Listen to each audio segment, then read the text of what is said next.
knowledge, yan ang answer. Dahil kung walang knowledge, Walang power!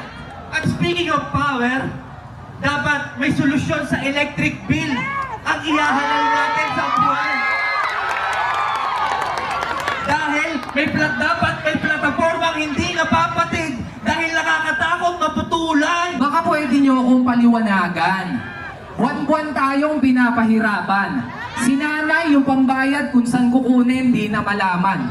Sa taas pa naman ang bayarin, talagang mapupundi, pati ilaw ng tahanan. Ano ba naman yan? Yung tipong lahat ng klase ng pagtitipid ginawa mo na, pero pagdating ng electric bill, pasasyak ka na lang talaga. Hindi pa kayo napuputulan, pero yung paningin nyo nagdidilim na. Pero teka. Alam mo kung ano pang mas nakakabigla? Ano ba? Yung wala namang ulan pero may baha. Ha? Di ba may flood control na ginawa? O ba't parang ang dami pa rin nasasalanta? Baka malinis naman yung intention, baka basura talaga yung problema.